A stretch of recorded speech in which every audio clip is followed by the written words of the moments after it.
Hello everyone, welcome to my channel. Hope you are doing great, fit and healthy. So today I will tell you about Down syndrome. Down syndrome होता क्या है? What are the reasons behind it and its treatment too? So the Down syndrome is a genetic disorder where the person is born with extra copy of chromosome number 21.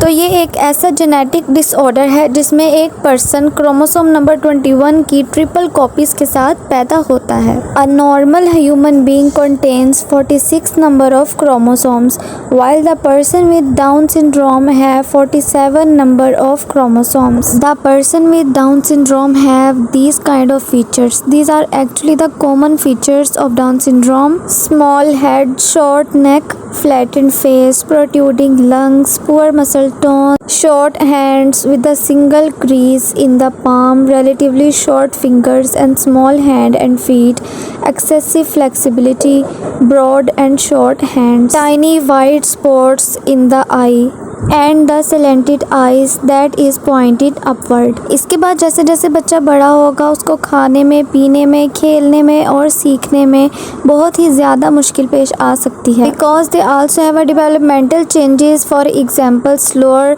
to learn to speak than other children. Now I will talk about the causes of this syndrome. There are about 3 causes of this syndrome.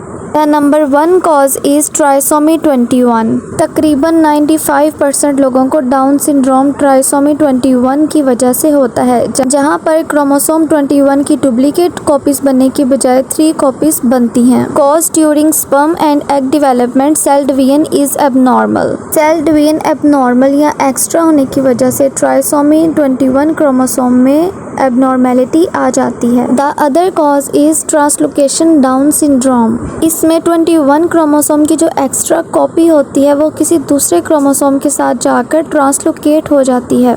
So the person is born with Down syndrome. इस तरह के syndrome तकरीबन 3% लोगों में ही पाए जाते हैं। The other cause is mosaic down syndrome. ये बहुत ही ज़्यादा रेयर फॉर्म है सिंड्रोम की और तकरीबन 1% लोगों में ये सिंड्रोम पाया जाता है। In this syndrome, the person has only some cells with an extra copy of chromosome number 21. Fertilisation के बाद एबनॉर्मेलिटी आ जाती है सेल डिवीजन में, जिसकी वजह से मोज़ेक डाउन सिंड्रोम होता है। तो according to the recent research about 6 million people world wide born with the Down syndrome. 2008 की स्टडी के मुताबिक 25,700 बच्चे डाउन सिंड्रोम के साथ यूएस में पैदा हुए।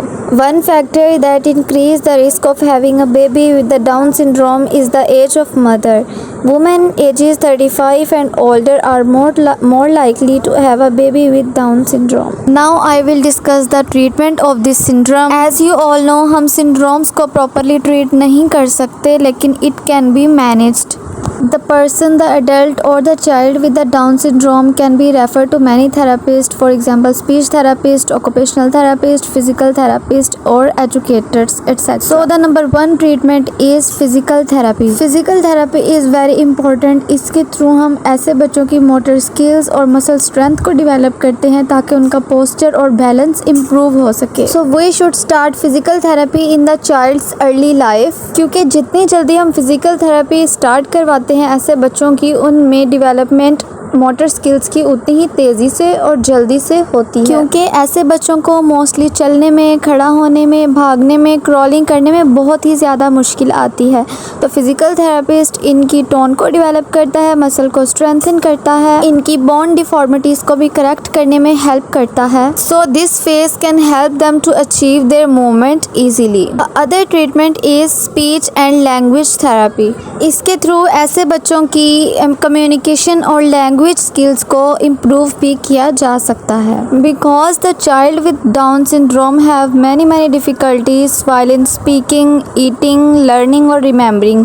A speech and language therapist can help to improve these skills of the Down syndrome's child. The next step is occupational therapy. Occupational therapist is one of the most important part of this treatment, क्योंकि occupational therapist का काम होता है down syndrome के person की skills achieve achieve करना, like self care, जिसमें आ जाती हैं ईटिंग, ड्रेसअप होना, राइटिंग और कंप्यूटर स्किल्स वगैरह। ऑक्यूपेशनल थेरेपिस्ट इस तरह के बच्चों में ग्रिपिंग पावर को इम्प्रूव करता है, जैसे कि अगर वो स्कूल में जाएं तो पेंसिल को किस तरह पकड़ना है, इरेज किस तरह यूज़ करना है और कॉपी पे काम किस तरह करना है, जिससे उनकी लाइफ काफ़ी हद तक बेटर हो जाती है। इसके बाद जब वो कॉलेज लेवल पर जाते हैं तो ऑक्यूपेशनल थेरेपिस्ट उनको उनके इंटरेस्ट के मुताबिक उनको जॉब्स की सजेशन भी देता है, जिससे उनका माइंड नई नई एक्टिविटीज़ करने में मसरूफ़ रहता है। तो it means occupational therapist helps a lot them.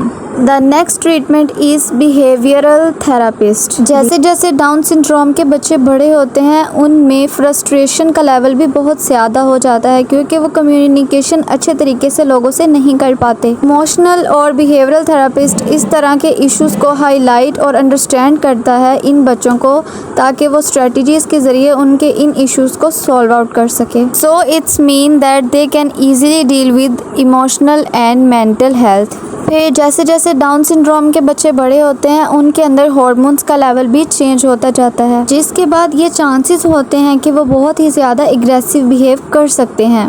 Behavioural therapist उनके इस तरह के बिहेव को रिकॉग्नाइज करते हैं और उनको काम रहने में बहुत ही ज़्यादा हेल्प करते हैं through their strategies and the therapies.